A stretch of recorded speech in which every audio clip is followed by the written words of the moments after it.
یو ورور پوښتنه کوي چې یو سړی مسافر ده، دغه مسافر سړی خو به 2 رکاته کوي، که ده د 2 رکعتونو په جای 4 رکاته لمونځ وکړي او دا یې قصدن وکړي، لمونځ یې صحیح کیږي او که نه؟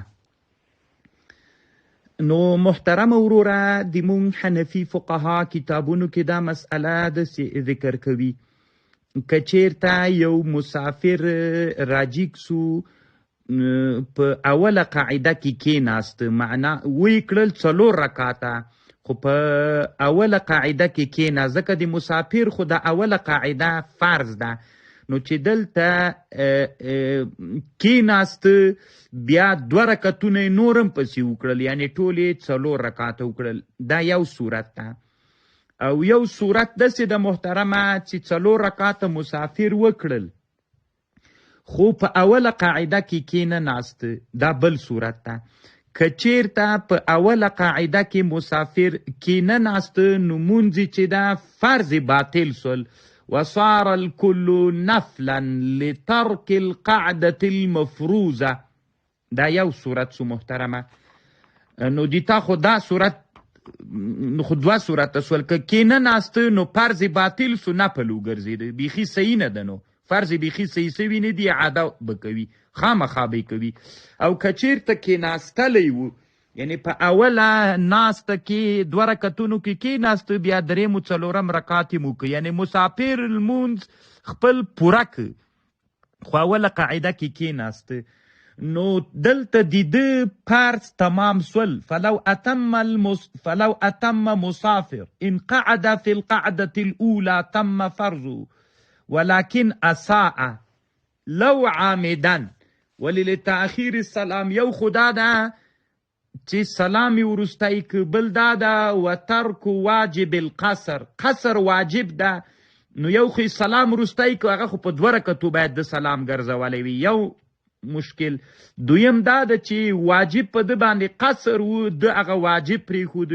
بل نفلو دپاره مستقله، نو خو 2 رکعاته یې د نفل سول که نه هغه اخریني، نو د نفلو دپاره مستحب دا ده چې ته واجب دا ده چې نفل به په تکبیر افتتاح باندې شروع کوي مستقل. او بل دا مشکل راغی چې خلط د نفلو له فرضو سره راغی، نو دا ټول مشکلات راغلل. شامی رد المحتار کې لیکي چې دغه حالت کې چې په اوله قاعده کې امني، بیا 2 رکعاتو کې فرض د تمام سول، خدا مکرو تحریمی ده محترمه، یعنی مون صحیح سو سره له کراهیت تحریمی نه. او دا خو به ضرور تا ته معلومه وي، ځکه چې دا پوښتنه دې دومره باریکه کړې ده، نو بیا به ضرور مولای کراهیت تحریمی او صحت و جواز یو جای کېدلی سي محترمه. مکرو تحریمی به م وي لکه همدغه صورت غوندې، او نفس فرض هم صحیح سول. نو بیرته موږ په فقه حنفي کې بیا قاعده لرو، هر هغه لمونځ چې سره له کراهیت تحریمي نه ادا سي، د هغې اعاده واجبه ده وروره. الله پاک دې روغ جوړ لره. نو د دغې لمانځه یو صورت کې اعاده فرض ده، په بل حالت کې اعاده واجبه ده چې دا مسافر خپل لمونځ پوره وکړي. الله پاک دې روغ جوړ لره. ښه مسئله دې کړې، باید مسلمانان ورونه دې مسئلې ته جدي متوجه سي. الله پاک مو روغ جوړ لره. دغه مسئله شامی پر رد المحتار کې ذکر کړې ده. یو ورور پوښتنه کړې وله، د ورور پوښتنه داسې ده چې سترګې پټول په دعا کې څرنګه دي؟ ته چې کله دعا کوي سترګې به پټوي که به نه پټوي؟ نو محترم وروره، علامه ابن عبدالهادي المقدسي الحنبلي رحمه الله یو کتاب جوړ کړی ده، آداب المرتعا فی علم الدعاء.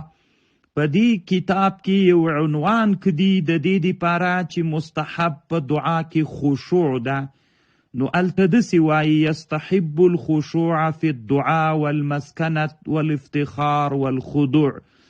مستحب د خشوع په دعا کې ځان مسکین غوندې ښودل، او ځان محتاج او عاجزي کوونکی، ځان ذلیل ښودونکی او انکسار به داسې ځان مات ښودونکی او ترک د تجبر او د تکبر به په دعا کې کوي.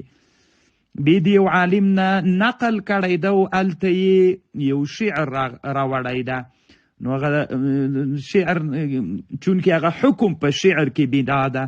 ويخضع نحو الأرض بالطرف خاشعا، ويخضع نحو الأرض بالطرف خاشعا، یعنی عاجزی به کې طرف د مځکې ته په کتلو باندې کتل به د ډیر خاشع وي، یعنی مځکې طرف ته به ګوري او داسې خشوع کوونکی به یې. ويرفع كف المستغيث المجتهد ويدعو دعاء المختبتين بقلبه، دعاء غريق في دجى الليل مفردا یا مفردا.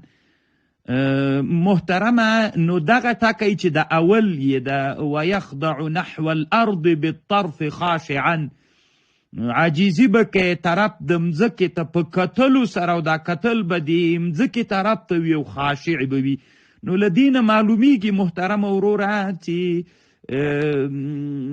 مځکې طرف ته به ګوري، خو بیا هم مستحبه په دعا کې خشوع ده. ښه خشوع انکسار چې کېږي که سترګې مور سره پټې سي پروا نه کوي وروره الله پاک، او حتی لا ښه بهتره ده ځکه ښه خشوع راتللی سي. آداب المرتعى في علم الدعاء لابن عبد الهادي المقدسي الحنبلي.